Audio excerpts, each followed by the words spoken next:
बिस्मिल्लाहिर्रहमानिर्रहीम। अस्सलाम वालेकुम जी, मैं वसीम मलिक हूँ, मेरे साथ जुल्करनैन इकबाल हैं और आज तारीख है 11 मई, दिन पीर का है। आप हमारे डिजिटल प्लेटफॉर्म्स पर तशरीफ़ लाए हैं, बहुत शुक्रिया आपका। नाज़रीन, साबिक वज़ीर आज़म इमरान खान या पाकिस्तान तहरीक इंसाफ या फिर आप यूँ कह लीजिए कि अवाम पाकिस्तान के ख़िलाफ़ एक निज़ाम बुना गया था। ये जो मौजूदा निज़ाम इस वक्त बरसरे इक़्तिदार है, अब इस निज़ाम में भी फूट पड़ना शुरू हो चुकी है और उसके कुछ सर्कमस्टांशियल एविडेंस सामने आ चुके हैं। इस निज़ाम का एक अहम तरीन खिलाड़ी वो इस निज़ाम के खिलाफ कुछ इकदाम कर रहा है तो निज़ाम बदले में उस खिलाड़ी के खिलाफ कुछ मजीद हाथ पांव मार रहा है। अब आप यूं कह लीजिए कि मामला सिर्फ साबिक वज़ीर आज़म इमरान खान या पाकिस्तान तहरीक इंसाफ तक नहीं रहा, अब कड़ा वक्त हुकूमत में शामिल सियासी जमातों पर भी आने लगा है। और इसकी शुरुआत आज से चंद रोज कबल, यानी इसका पहला ट्रेलर आज से चंद रोज कबल वफाकी दारुल इस्लामाबाद शाहराह दस्तूर सुप्रीम कोर्ट ऑफ पाकिस्तान में होने वाले एक इजलास से सामने आया था। ये क्या मामला है, आज की इस वीडियो में ये तमाम तफसीलात जो हैं वो आपके सामने रखनी है। जुल्करनैन इकबाल साहब, बहुत शुक्रिया आपका। वीडियो का आगाज हम यहाँ से करते हैं कि आपको याद होगा कि साबिक वज़ीर आज़म इमरान खान 2018 से 2022 तक हुकूमत में रहे।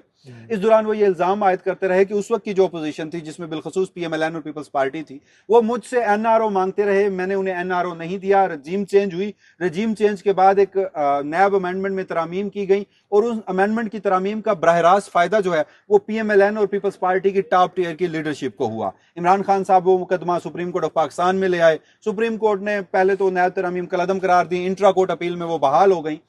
अब फाइनली हमने देखा है कि नैब जो है वो हाथ पांव मारने लगा है और कुछ करप्शन के मेगा स्कैंडल्स फिर से खुलने लगे हैं। और उस हवाले से आपकी कुछ खबरें भी हैं, गुज़श्ता रोज आपने अपने टीवी चैनल पे भी रिपोर्ट किया है। क्विकली 5, वैसे तो 4 से 5 ऐसी सर्कमस्टांशियल एविडेंस है जिसकी बुनियाद पर हम ये कह सकते हैं कि पीपल्स पार्टी के खिलाफ अब ये निज़ाम जो है, जो कि पीपल्स पार्टी जिसका खुद हिस्सा थी, हरकत में आ चुका है। इसके कॉन्सिक्वेंसेस क्या हैं, ये क्यों किया जा रहा है, पीपल्स पार्टी किस बात पे ऑन बोर्ड नहीं है, इस पर तो हम आगे आते हैं और इसके मुख्तलिफ डायमेंशंस पे गुफ्तगू करेंगे। सबसे पहले ये बताइए कि कोई लियारी रीसेटलमेंट मंसूबा था, कल आपने खबर दी है नैब ने उस पर एक मरतबा फिर अपनी छुरियां तेज कर ली हैं, ये माजरा है क्या? देखिए, 2002 में लियारी एक्सप्रेस वे जब परवेज मुशर्रफ साहब के दौर में बना तो उससे बहुत से जो इलाके थे, रिहायशी इलाके थे, वो मुतासर हुए। फिर उसका रीसेटलमेंट प्लान बनाया गया कि इन लोगों को जिनकी ज़मीनें बीच में आ रही हैं तो इनको कहीं एडजस्ट भी तो करना, ज़ाहिर है लोगों की अपनी ज़मीनें थी।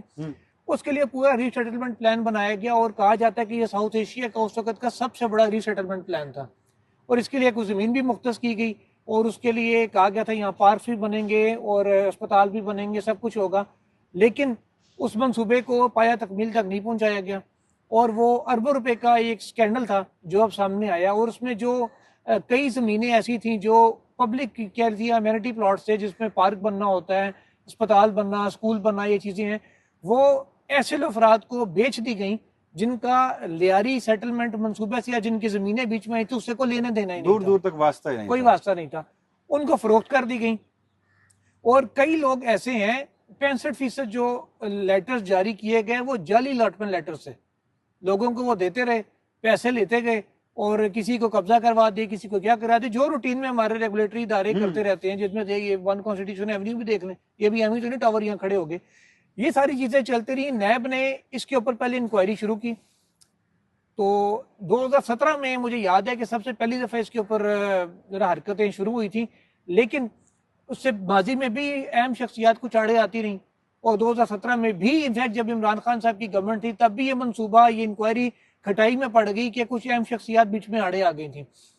अब उसके बाद फिर दोबारा से ये चीज़ें सामने आई और इस वक्त के जो चेयरमैन नैब हैं जनरल नज़ीर अहमद भट्ट साहब, इनके सामने जब ये चीज़, लेफ्टिनेंट जनरल रिटायर्ड नज़ीर अहमद भट्ट जी, उनके सामने फिर जब ये चीज़ें लाई गई, कुछ पुरानी फाइलें बहुत सारी खंगाली गई, कुछ पटाखी चाकी मार के, पता तो था कि क्या फाइल कहाँ पड़ी हुई है, उनको निकाला गया, उन पर वर्किंग शुरू करवाई गई और नैब ने इब्तदाई जो इंक्वायरी है वो मुकम्मल की इस पर।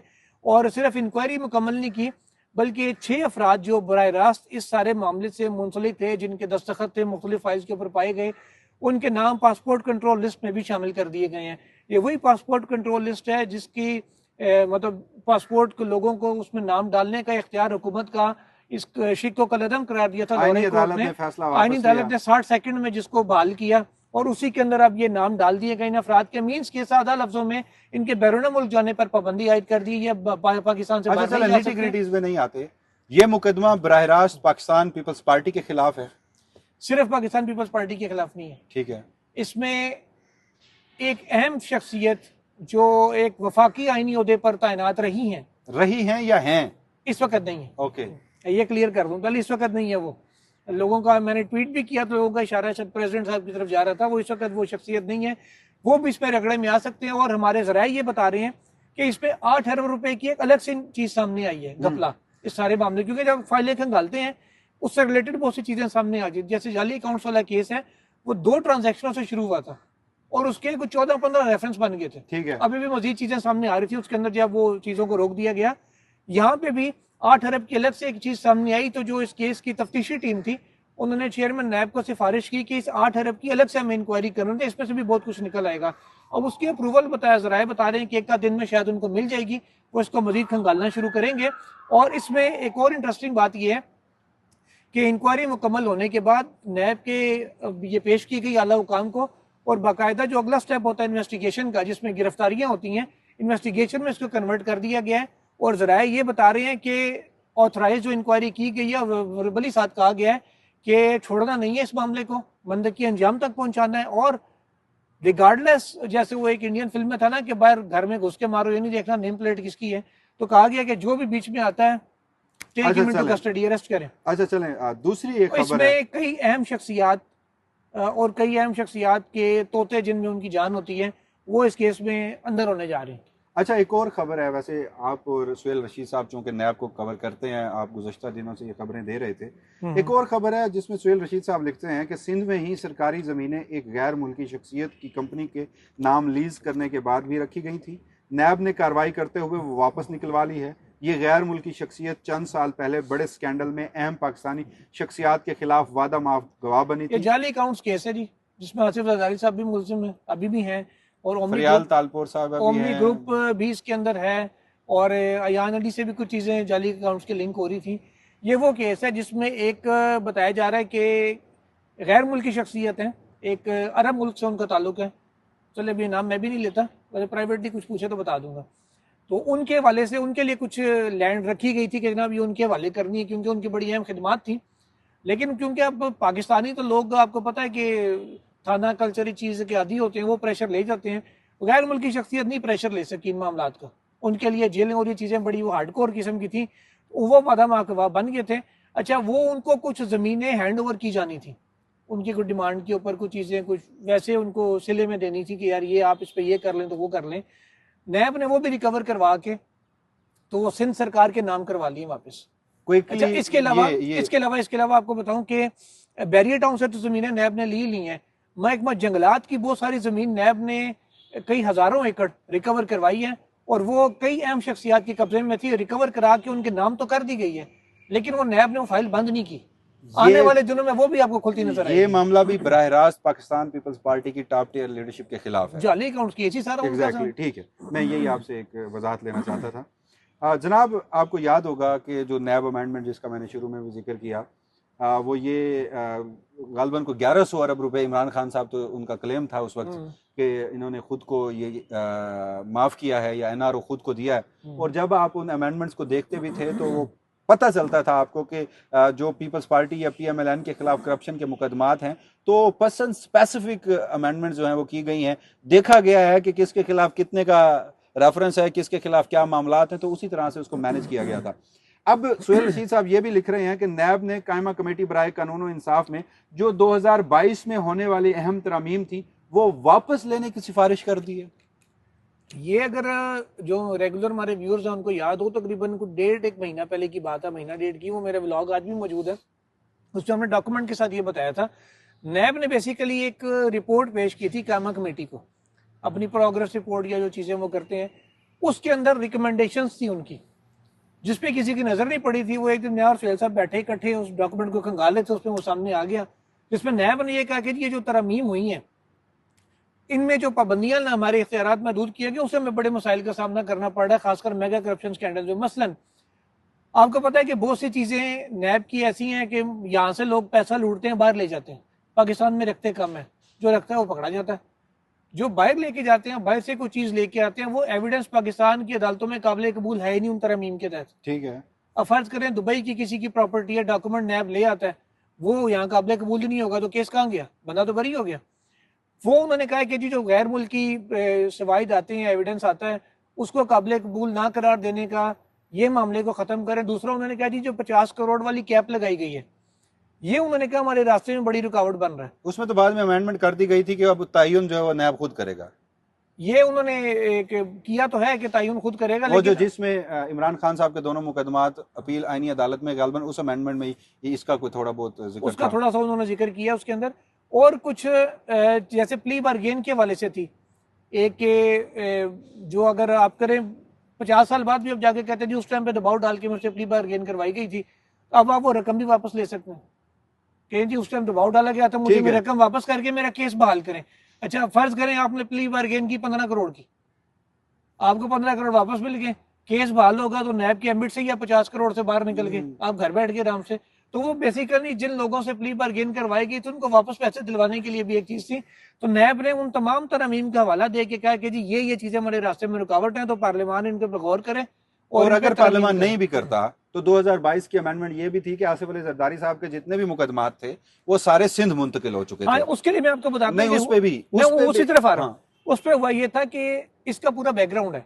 बैकग्राउंड ये है कि जाली अकाउंट्स के केस सारे तफ्तीश यहाँ पे हुई और यहीं पे केसेस फाइल हुए, रिपोर्ट भी आ गई, केस चलना शुरू हुए। जरदारी साहब एक दरखास्त लेके आए सुप्रीम कोर्ट में, उसमें उन्होंने 7 जनवरी का ऑर्डर था सुप्रीम कोर्ट का, मुझे याद है अभी तक इजाजुल हसन साहब ने लिखा था, जिसके अंदर उन्होंने कहा था ये तमाम केसेस यहाँ पे चलेंगे।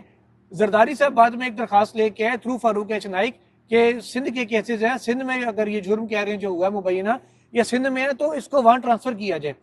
वो सुप्रीम कोर्ट में आज तक केस पेंडिंग है, वो डिसाइड नहीं हो सका था इनकी फेवर में। फिर जब इनकी गवर्नमेंट आई पीडीएम सरकार, इन्होंने तरमीम कर ली कि जहां का जुर्म है वहीं पे केस चलेगा। अच्छा अब उसके तहत जो जाली अकाउंट्स के केसेस हैं, अच्छा इमरान खान साहब के दौर में भी जरदारी साहब ये कहते रहे कि केस ऑप्शन ट्रांसफर कर लें, बाकी मैं संभाल लूंगा। ठीक है, वो वहां पे ट्रांसफर नहीं हुए थे, अब इस अमेंडमेंट के तहत वो ट्रांसफर हो गए। लेकिन नैब ने उसका भी एक हल निकाल लिया। उसका हल ये निकाला है, इन्होंने एक स्पेशल इन्वेस्टिगेशन विंग बनाया।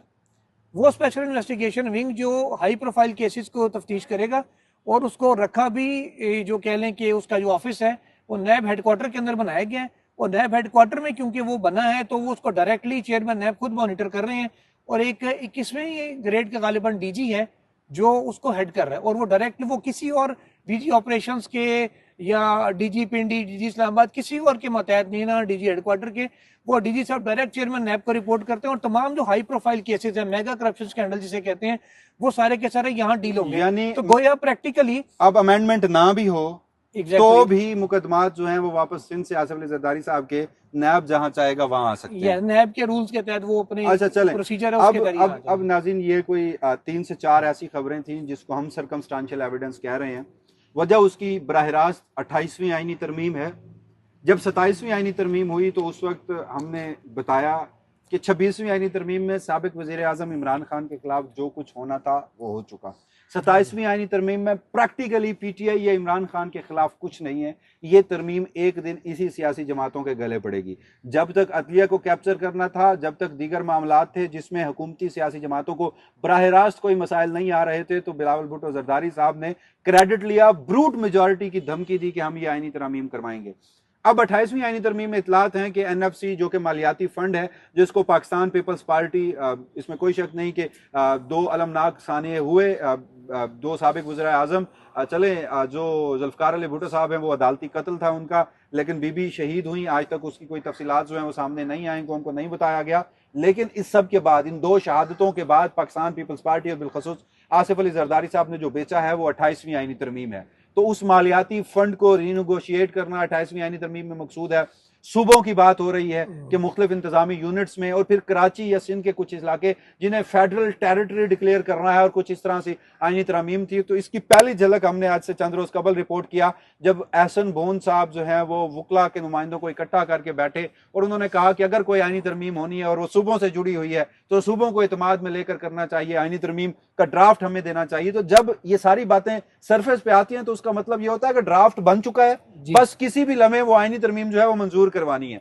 तो आसिफ अली जरदारी साहब ने एक अपनी तरफ से वार किया, वुकला तंजीमों को सामने लाए, पाकिस्तान बार कौंसिल और सूबाई बार एसोसिएशन और हाई कोर्ट बार एसोसिएशन। अच्छा, ये वार सिर्फ जरदारी साहब ने नहीं किया, हम्म, बोन साहब के ही करीबी दोस्त और उनके ग्रुप के एक कह लें कि कर्ता धर्ताओं में से वजीर कानून साहब है, हाँ तारड़ साहब। हाँ अभी तक वो ये नहीं कह सके मुझे मुसद्दा आ गया, हाँ ठीक है। 26वें में जैसे उन्होंने कहा हाँ, था। हाँ, हाँ, हाँ। तो मतलब बोन साहब का ग्रुप है ना, सारे ये बैठे हैं, ये तारड़ साहब को एक व्हाट्सएप मैसेज करें, मुसद्दा भेजो, अगर बन गया मुसद्दा तारड़ साहब के पास है, वो व्हाट्सएप पे भेज देंगे लेकिन इनको। उस दिन बहुत सारे लोगों से बात हुई कि आउट ऑफ नोवेयर इस जी, जी। वक्त मसला ये भी है कि जब से ईरान अमेरिका मज़ाकरात या जंग और उसमें पाकिस्तान जो सालसी के किरदार में है, तो हमारा मेन स्ट्रीम मीडिया हो, डिजिटल मीडिया हो, अंदरूनी जो हमारे मामलात हैं वो जरा पसे पर्दा चले गए हैं और इन चीज़ों पे ज़्यादा डिस्कशन हो रही है। वो जो सहाफ़ी खंगालते थे, और आजकल बाय द वे ख्वाहिशात भी हैं, बाकायदा आपको गाइड भी किया जाता है कि पाकिस्तान के अंदरूनी मामलात पर डिजिटल स्पेस पे भी आपने कोई बात नहीं करनी।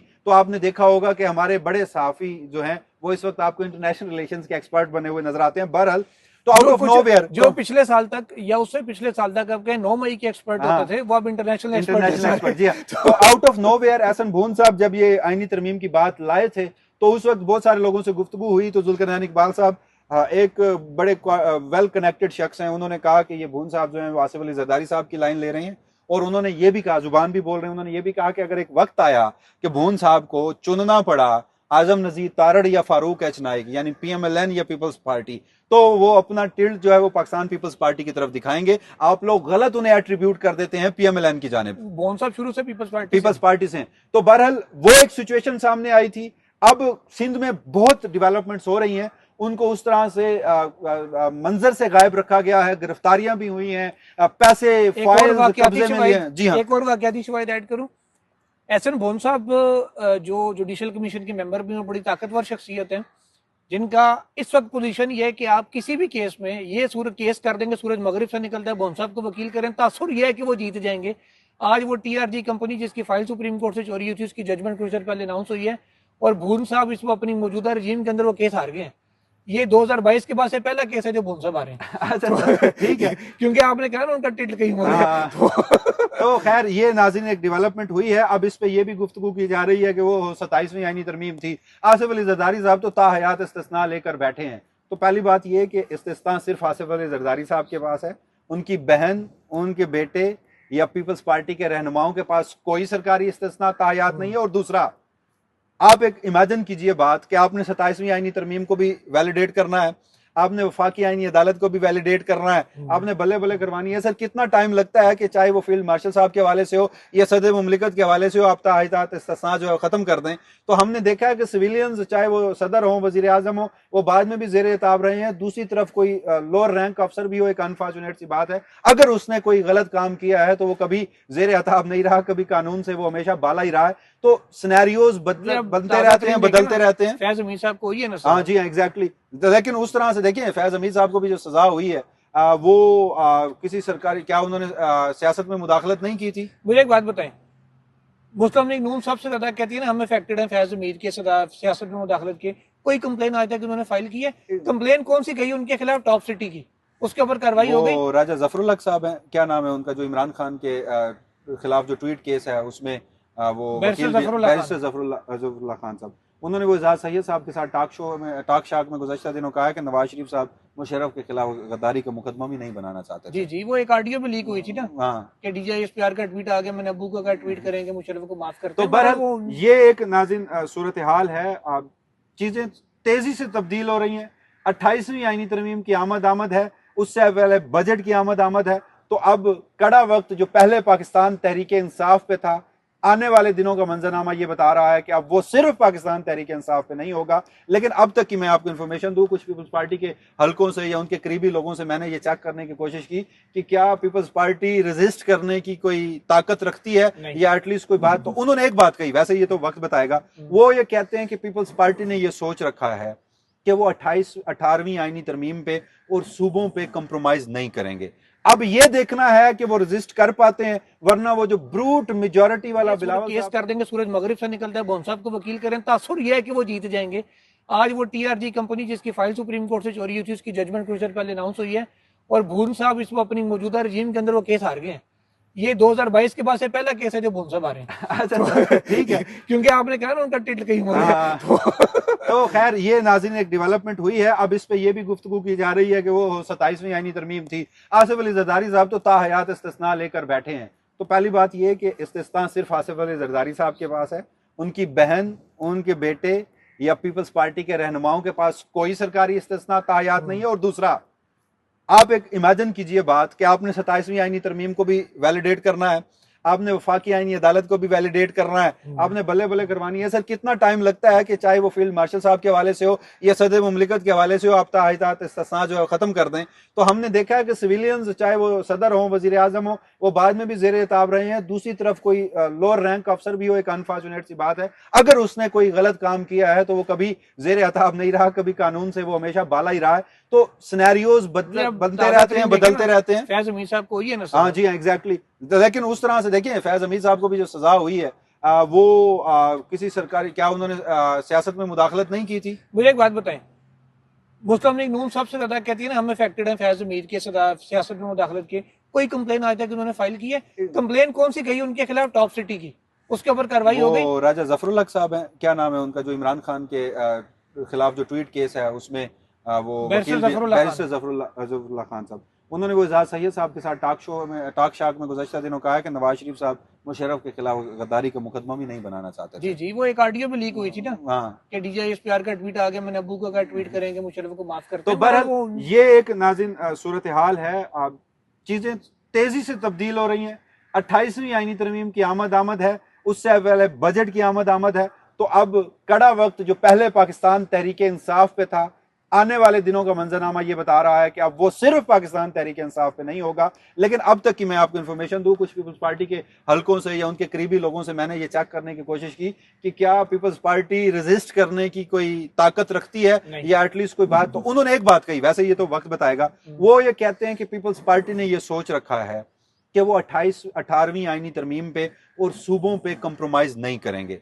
अब ये देखना है कि वो रेजिस्ट कर पाते हैं, वरना वो जो ब्रूट मेजॉरिटी वाला बिलावल साहब का फिक्रा है वो उन्हीं की सियासी जमात पे इस्तेमाल भी हो सकता है। और इनफैक्ट ये नैब जो हाथ पांव मार रहा है इस्तेमाल भी हो रहा है। तो इंटरेस्टिंग टाइम्स अहेड। भून साहब का तारुफ छोटा सा करा तो बहुत से लोगों को नहीं पता होगा। हाँ, 2007 में नाज़रीन जब बुकला तारीख चली थी तो एहसन भून साहब हमारे बड़े मोहतरम हैं, बड़ी इज्जत करते हैं हमारी, हमेशा जब भी उनसे रब्ता करें।